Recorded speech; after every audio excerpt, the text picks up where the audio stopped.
नमस्कार दोस्तों, मैं इंकलाब भारती आपके अपने YouTube चैनल करियर गुरु क्लासेस पर आपका फिर से स्वागत करता हूं और आशा करता हूं कि आप सभी ठीक होंगे। दोस्तों, आज की इस वीडियो में हम बात करने जा रहे हैं उत्तर प्रदेश पुलिस भर्ती परीक्षा को लेकर के, पुनः होने वाली परीक्षा को लेकर के, जो कि आपकी 2024 में होने वाली है।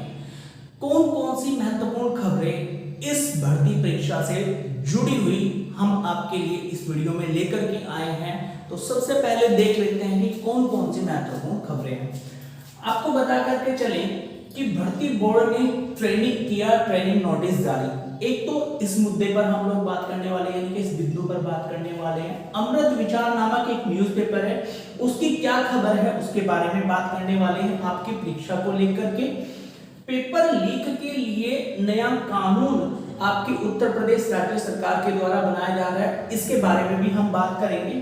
कितनी एजेंसी पेपर कराएंगी और किसकी क्या जिम्मेदारी होने वाली है, इसके बारे में भी हम लोग आपको आज की इस वीडियो में बताने वाले हैं। साथ ही साथ दोस्तों, परीक्षा लेने में देरी क्यों हो रही है, इसके बारे में भी हम इस बिंदु पर भी आज की इस वीडियो में बात करने वाले हैं। तो दोस्तों, वीडियो में लास्ट तक बने रहिएगा आप लोग। अगर वीडियो आपको अच्छा लगता है तो वीडियो को लाइक करना मत भूलिएगा। साथ ही साथ दोस्तों, जो इस YouTube चैनल पर पहली बार हमारे वीडियो को देख रहा है, वो चैनल को सब्सक्राइब कर लीजिएगा, बेल आइकन को दबा दीजिएगा, ताकि जितने भी नोटिफिकेशन होते हैं वीडियो के वो आपको जल्दी से प्राप्त हो सके और इस YouTube चैनल के माध्यम से आपको सभी सरकारी भर्तियों से जुड़ी हुई महत्वपूर्ण जानकारी और परीक्षाओं से संबंधित महत्वपूर्ण जानकारियां दी जाती हैं। तो चलिए शुरू करते हैं आज का ये वीडियो। तो सबसे पहले हमारा जो बिंदु है दोस्तों, वो है भर्ती बोर्ड ने किया ट्रेनिंग नोटिस जारी। देखिए, मैं आपको एक नोटिस पढ़ करके सुना रहा हूं, जैसा कि आप लोग जो है स्क्रीन पर भी देख पा रहे होंगे दोस्तों। इसमें क्या कहा गया है, पुलिस प्रशिक्षण निदेशालय उत्तर प्रदेश दिनांक 28 जून 2024 को ये नोटिस जारी हुआ है और इसमें कहा गया है, कृपया अवगत कराना है कि लगभग 60,000 आरक्षियों की भर्ती निकट भविष्य में होना संभावित है तथा भर्ती होने के उपरांत शीघ्र ही इन्हें प्रशिक्षण केंद्रों में 6 माह का आधारभूत प्रशिक्षण कराया जाना होगा। उक्त रिक्रूट आरक्षियों के आधारभूत प्रशिक्षण हेतु बाह्य विषयों के प्रशिक्षण कार्य के लिए काफी संख्या में मुख्य आरक्षी या आरक्षी ITI MPTI की आवश्यकता होगी। इस हेतु मुख्य आरक्षी या आरक्षी को ITI कोर्स और PTI कोर्स कराया जाना प्रस्तावित है। अतः अनुरोध है कि प्रत्येक कमिश्नरेट, जनपद, PSC वाहिनी से प्रशिक्षण कार्य के लिए ITI कोर्स हेतु 10 और PTI कोर्स हेतु 2 कुल 12 इच्छुक मुख्य आरक्षी या आरक्षियों के नामांकन जो निम्नलिखित अर्हताएं या शर्तें पूर्ण करते हो दिनांक 5/7/2024 तक प्रत्येक दशा में निदेशालय को उपलब्ध कराने का कष्ट करें। तो दोस्तों, कहने का मतलब यह है कि आपका भर्ती बोर्ड ने जो ट्रेनिंग नोटिस जारी किया है प्रशिक्षण निदेशालय ने, इसका ये मांग की जा रही है सभी जनपदों से कि भाई आप हमें 10 तो ITI और 2 PTI यानी कि 12 मुख्य आरक्षी या आरक्षी की नाम की सूची निदेशालय को भेज दे, प्रशिक्षण निदेशालय को भेज दे, क्योंकि 6 माह की ट्रेनिंग आपकी जो 60,244 पद हैं, इनका जब भर्ती हो जाएगी तो इनको प्रशिक्षण दिया जाना है। साथ ही साथ ये जो सूची मांगी गई है, ये आपकी 5 जुलाई यानी कि आज की तारीख तक मांगी गई है। तो दोस्तों, कहने का मतलब ये है कि आपका भर्ती बोर्ड सक्रियता के साथ काम कर रहा है। वो आपका एग्जाम अभी हुआ भी नहीं है कि वो आपकी ट्रेनिंग को लेकर के पहले से ही सारी की सारी प्रक्रिया कंप्लीट कर रहा है। तो कहने का मतलब ये हो गया है आप लोगों का कि यहां पर ट्रेनिंग नोटिस जारी करने का मतलब यही बनता है कि आपकी जो परीक्षा है वो जल्द ही हो जाएगी। अब दूसरी बात ये कर लेते हैं, अमृत विचार न्यूज़पेपर क्या कह रहा है। देखिए, अमृत विचार न्यूज़पेपर की कटिंग है ये आप लोगों की। इसमें कहा गया, लोकसभा चुनाव के बाद, जैसा कि आप स्क्रीन पर देख पा रहे होंगे, लोकसभा चुनाव के बाद उत्तर प्रदेश के 43 लाख युवा एक बार फिर से यूपी पुलिस भर्ती परीक्षा को लेकर बेचैन है और अभ्यर्थी पुलिस भर्ती एवं प्रोन्नति बोर्ड के नोटिफिकेशन का बेसब्री से इंतजार कर रहे हैं। उधर गृह विभाग के सूत्रों के मुताबिक इन्हें जो जानकारी मिली है वो गृह विभाग के सूत्रों के माध्यम से जानकारी मिली है और क्या कहा गया है, 60,244 कांस्टेबल भर्ती की पुनः परीक्षा की तारीखों का जल्द ऐलान किया जा सकता है। माना जा रहा है कि जुलाई के पहले हफ्ते में परीक्षा की तिथियों का ऐलान बोर्ड कर सकता है, यानी कि जुलाई का जो पहला हफ्ता चल रहा है आपका, संडे तक आपकी परीक्षा तिथियों की घोषणा बोर्ड कर देगा। वहीं मालूम हो कि इस वर्ष की 17 व 18 फरवरी को यूपी पुलिस भर्ती एवं प्रोन्नति बोर्ड ने 60,244 कांस्टेबल पद के लिए परीक्षा कराई गई थी। परीक्षा में उत्तर प्रदेश सहित अन्य राज्यों के कुल 43 लाख अभ्यर्थियों ने हिस्सा लिया था, लेकिन परीक्षा का प्रश्न पत्र लीक हो जाने के बाद सरकार को परीक्षा रद्द करते हुए आने वाले 6 माह के भीतर दोबारा परीक्षा कराने का निर्णय लेना पड़ा। ऐसे में अब बोर्ड जुलाई में लिखित परीक्षा कराने की तैयारी कर रहा है। तो कहने का मतलब दोस्तों ये है, 2-3 बिंदु आप लोगों के इस न्यूज में महत्वपूर्ण है। पहला, जुलाई के पहले हफ्ता में आप लोगों का क्या होगा, बोर्ड आपकी तिथि की घोषणा कर चुका होगा। दूसरा बिंदु, 48 लाख अभ्यर्थियों ने फॉर्म भरे, 43 लाख ने परीक्षा दी थी, यानी कि आपके जो 5 लाख अभ्यर्थी थे उन्होंने परीक्षा नहीं दी थी। तीसरा जो बिंदु है वो ये कहा गया है अंत में कि जुलाई में ही भर्ती बोर्ड आपकी परीक्षा करा सकता है। तो कहने का मतलब ये है कि आपकी जो भर्ती की परीक्षा है वो जुलाई माह में होना संभावित है। 100% तो नहीं कह सकते, लेकिन क्योंकि 6 महीने की समय सीमा का मतलब है अगस्त में आप लोगों की 6 माह की समय सीमा समाप्त हो जाती है। तो ऐसे में प्रश्न चिन्ह आप लोगों का सरकार के ऊपर भी लगता है, ऐसे में प्रश्न चिन्ह आपका भर्ती बोर्ड के ऊपर भी लगता है। तो इसलिए भर्ती बोर्ड और शासन जो है इस परीक्षा को जल्द से जल्द कराने के लिए जो है सक्रियता दिखा रहा है। तो ये थी आपके अमृत विचार न्यूज़पेपर की कटिंग।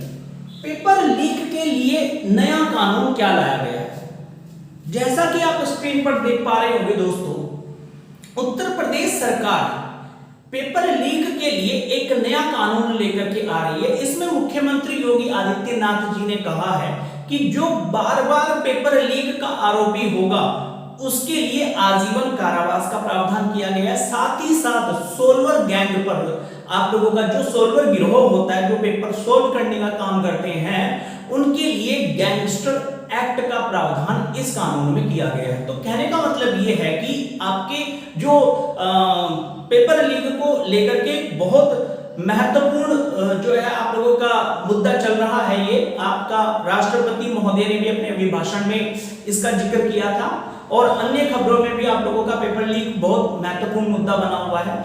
आपके संसद में भी और विधानसभा में भी इस मुद्दे को बार-बार उठाया गया है विपक्षी दल के द्वारा।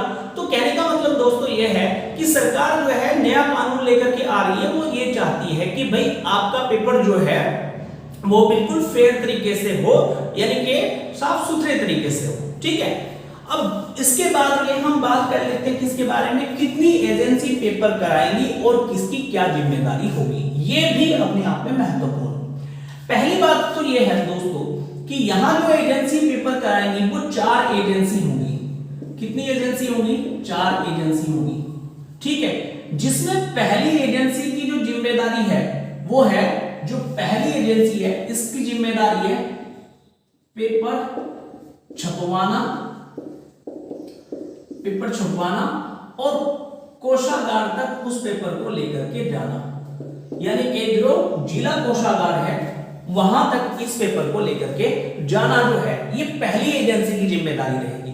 पेपर को छपवा करके जिले के कोषागार तक सुरक्षित पहुंचाना ये पहली एजेंसी की जिम्मेदारी है। दूसरी एजेंसी की क्या जिम्मेदारी है? कोषागार से आपके पेपर को, कोषागार से पेपर कॉलेज तक लेकर जाना और कॉलेज तक लेकर के जाने में वहां पर आप लोगों का सुरक्षित कॉलेज तक पेपर को लेकर के जाना, OMR शीट को लेकर के जाना और वापस OMR शीट को आपका जो आपका भर्ती बोर्ड है या जहां आप लोगों का भर्ती बोर्ड मुख्य रूप से इस बार जो OMR शीट की जो जांच होगी वो आपके भर्ती बोर्ड में ही होगी, कहीं अन्य स्थान पर आप लोगों की OMR शीट की जांच नहीं होगी। तो कोषागार से पेपर को कॉलेज तक लेकर के जाना, कॉलेज से OMR शीट को भर्ती बोर्ड तक पहुंचाना, ये दूसरी एजेंसी की जिम्मेदारी होगी। तीसरी एजेंसी की जिम्मेदारी क्या बनती है? तीसरी एजेंसी की जिम्मेदारी बनती है कॉलेज की सुरक्षा व्यवस्था, यानी कि जो कॉलेज में जो पेपर चल रहा होगा तो वहां की व्यवस्था भाई वहां पर आप लोगों का जैमर वगैरह की व्यवस्था करना, ठीक है, वहां की सुरक्षा व्यवस्था करना, वहां के मेटल डिटेक्टर की व्यवस्था करना, अन्य सभी व्यवस्थाएं जो काम कर रही होगी वो कौन कर रही होगी? वो आपकी तीसरी एजेंसी कर रही होगी। ये काम दिया गया है तीसरी एजेंसी को। पहले क्या होता था? पहले एक ही एजेंसी को सारे काम सौंप दिए जाया करते थे, तो उससे क्या होता था कि व्यवस्था करने में थोड़ी परेशानी का सामना करना पड़ता था और कहीं ना कहीं पेपर लीक हो जाया करता था। अब चौथी एजेंसी क्या काम क्या होगा? तो दोस्तों चौथी एजेंसी का काम है OMR शीट की जांच कर, शीट की जांच कर रिपोर्ट तैयार करना। यानी कि जो चौथी एजेंसी होगी, इस चौथी एजेंसी की जिम्मेदारी क्या बनती है दोस्तों? OMR शीट की जांच करना है, उसके जांच करने के बाद में आपकी रिपोर्ट तैयार करना, यानी कि चयनित विद्यार्थियों की रिपोर्ट तैयार करना है और उस रिपोर्ट को आपके भर्ती बोर्ड को सौंप देना है। तो ये चार एजेंसी इस बार पेपर करवाने वाली है, ये जिम्मेदारी आपकी चार एजेंसियों को दी गई है। किस प्रकार से किस एजेंसी की क्या जिम्मेदारी रहेगी ये आप लोगों को मैंने बता दिया है। आई होप आप लोगों को अच्छे से समझ में आ गया होगा। वीडियो को लाइक जरूर कर दीजिएगा दोस्तों, ठीक है। अब बात कर लेते हैं हम परीक्षा लेने में देरी क्यों हो रही है आपका। ये एक महत्वपूर्ण बिंदु है। देखिए, भर्ती बोर्ड और शासन यानी कि उत्तर प्रदेश सरकार, ये दोनों चाहते हैं कि इस बार पेपर बिल्कुल साफ सुथरे तरीके से हो, पेपर बिल्कुल भी लीक नहीं होना चाहिए। उसके दो कारण हैं दोस्तों। पहला कि पेपर को पुनः कराने के लिए जितना खर्च आता है वह खर्च आप लोगों का कहीं ना कहीं भर्ती बोर्ड को और सरकार को वहन करना पड़ता है। यानी कि भाई किसी भी पेपर को कराने के लिए जो आप लोगों की सारी व्यवस्था की जाएगी, कोई ना कोई एजेंसी के लिए टेंडर निकाला जाएगा, अब एजेंसी को भी पैसा देना पड़ेगा, पेपर छपने में पैसा लगता है, फिर वहां की जो स्कूल कॉलेजों में आपका पेपर होता है, जो उस समय में जो वहां पर ड्यूटी लगती है आप लोगों का, तो उन लोगों को भी पैसा देना होता है। तो ऐसे में एक तो ये कारण हो गया कि भाई पैसे बेकार में पैसे का नुकसान होता है, यानी कि आप लोगों का राजस्व का नुकसान होता है, ठीक है। दूसरी बात क्या है आप लोगों की, दूसरा बिंदु ये है दोस्तों कि इससे आपकी सरकार और भर्ती बोर्ड की छवि पर बुरा प्रभाव पड़ता है, यानी कि उनकी छवि खराब होती है। तो इसलिए शासन और भर्ती बोर्ड पूर्ण रूप से सुनिश्चित हो जाना चाहता है कि इस बार पेपर कराने में कोई चूक नहीं होगी, और जब चूक नहीं होगी तो उन सभी व्यक्तियों को, उन सभी गरीब बच्चों को मौका मिलेगा जो कि आपके जो है सपने सजाए बैठे हैं आप लोगों का कि हमें सरकारी नौकरी मिले। तो कहने का मतलब यही है दोस्तों आप लोगों से कि आप धैर्य रखिए, आप अपनी तैयारी करते रहिएगा, किताबों से जुड़े रहिएगा, किताबों से दूर मत होइएगा, ठीक है ना, क्योंकि भर्ती बोर्ड जल्द ही आपकी डेट अनाउंस करने वाला है। इस बार पैसे वालों को मौका नहीं मिलने वाला है, उन्हीं अभ्यर्थियों को मौका मिलने वाला है जो मेधावी है, जो इस भर्ती के योग्य है, जो मेहनत के बल पर आगे बढ़ना चाहते हैं, उन्हीं अभ्यर्थियों को मौका मिलने वाला है। तो आप जो है डटे रहिएगा और किसी भी प्रकार से अपनी पढ़ाई में कोई चूक मत कर देना, ठीक है। तो मिलते हैं दोस्तों नेक्स्ट वीडियो में आपसे फिर से कुछ नई खबरों को लेकर के। आज इस वीडियो में इतना ही। वीडियो को लाइक कर दीजिएगा, चैनल को सब्सक्राइब कर लीजिएगा, बेल आइकन को दबा दीजिएगा। धन्यवाद।